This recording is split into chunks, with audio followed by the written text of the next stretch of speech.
Hello and welcome in live from Gila River Resorts and Casinos at Wild Horse Pass. It's the PHNX Cardinals halftime show.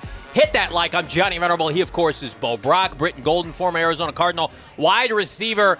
Cardinals could be down worse, yet it's still a rough showing of a horror show offensively. Down 10-3 at Tampa Bay. Bo, I think from like a box score standpoint, you could say, oh, not too bad. But then you watch the game, I think it's worse than it appears. Yeah, I think the actual score isn't indicative of how things have transpired here in Tampa. As far as this game, it's a lot closer than you feel like watching these two teams play out there on the gridiron. Of course, this halftime show brought to you by friends over at Gila River Resorts and Casinos. You do you. Visit playathgila.com for more details. Also, check out our Black Friday deals continuing to go on at the All-City merchandise locker. But, man, after a good start to this game, the Cardinals defer. They play defense. Yeah. They get a gift as far as Ibuka dropping a big pass on third down. Defense gets off the field to open the game. The offense, Brittan and Johnny, they come out. They're moving the football. Passes to Marvin Harrison Jr., 3 catches on the opening drive. Same thing for Trey McBride. They're moving the football, and then Jacoby Brissett throws the ball behind Michael Wilson for his first and only target of the game. And it just, from there, the offense was just way too quiet till the end of the first half. No, I agree. The score looks a lot closer than what we've seen, on the field. But the first drive for the Cardinals, like you said, you moved the ball consistently. Mm-hmm. They were good, short, quick throws, getting the ball out of Jacoby's hands, allowing guys to make plays. You get all the way down, you turn it over. And then you have a bunch of just 3 or 4 just ugly 3-and-outs. Yeah. And then right here, you look like you're in terrible shape right here before the half. Yeah. And all of a sudden, you get a big play from Marv, you get a big play from Michael Wilson. You're moving the football. Then you have clock struggles again.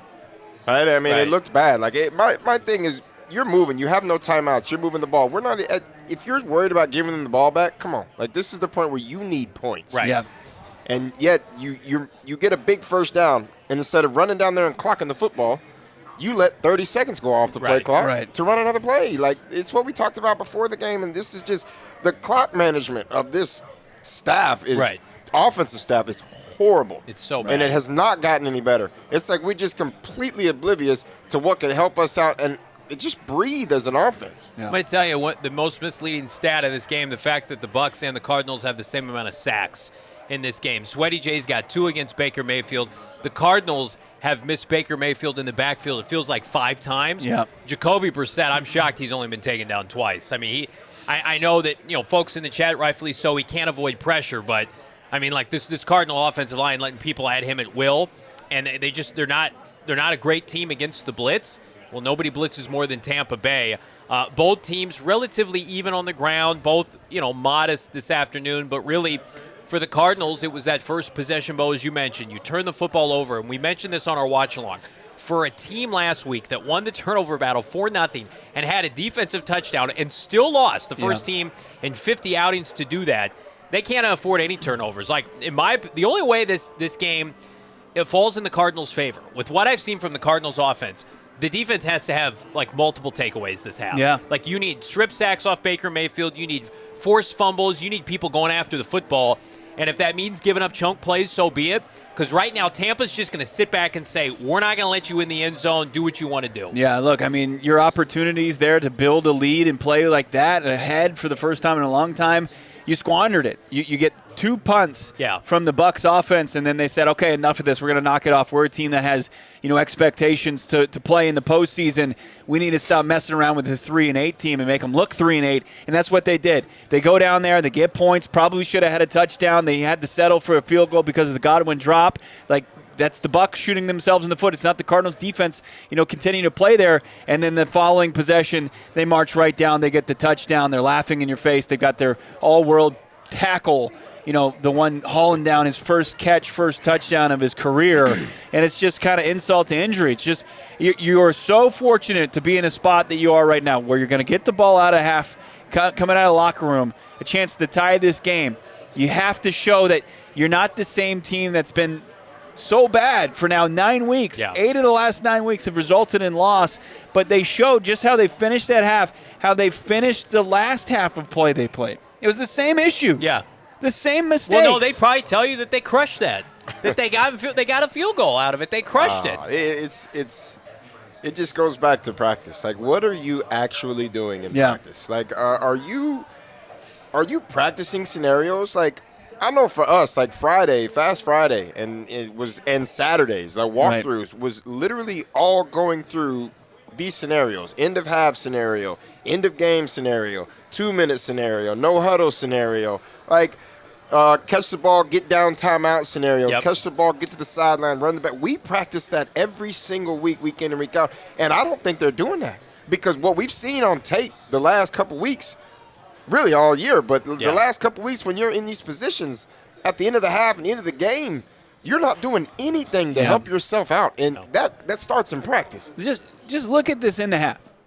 They've got a minute left in the first half. Okay. Jacoby Brissett completes a 10-yard pass to Michael Wilson.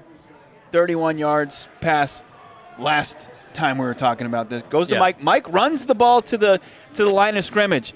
Next thing, Jacoby's flushed. He gets a 3-yard run. So you go from a minute left to 39 seconds with the clock running.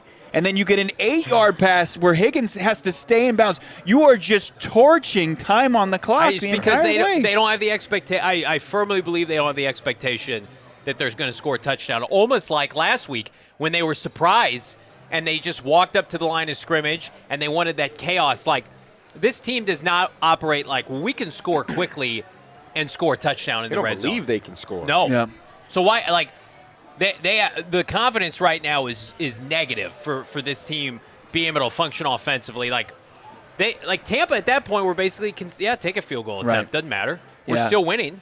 The offense came out. I mean, if you're just looking at kind of from what went wrong, I mean, the offense had 73 yards on the opening drive before the back-breaking pick, and then they go, I think, 7 yards and negative 10 yards. So they added 3 yards in total in that offense before that final drive where they were able to get a field goal.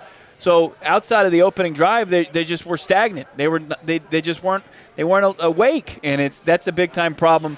It's shocking to me that they're within striking distance. They got to show that they're a different team in the second half. Rubbing salt into the wounds. They've retired Simeon Rice. Oh, Lord. And 97, they've retired ex-Cardinal Simeon Rice. Oh. Bruce Arians is also there trotting around in a Bucs red blazer. Salt in the room for Cardinal fans. Get to these super chats here. Alex, $4.99, thank you so much. It's funny Drew doesn't call screens against the teams who love to blitz, but loves to call them against teams who rarely ever call the blitz. It's called being the opposite of what's effective. It's like anti-pushing the right button. They haven't called barely any screens since the bye week. They realize it's something they can't do. They can't be successful at. I think they had like 5 or 6 since.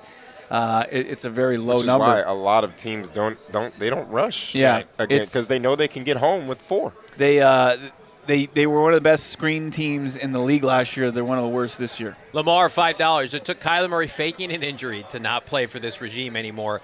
Kyler Murray is done with the Cardinals this season and very much likely beyond this season. Why would he return? Why would they bring him back for this year? Cardinals are throttling their way potentially toward a top 5 pick. That is if they can manage not to lose this game or win this game, however you want to look at it. We're going to be back. Jump back to our watch-along, friends. We're going to be covering quarters 3 and 4, and, of course, our post-game show. Come on down to Gila. We appreciate everybody watching right now.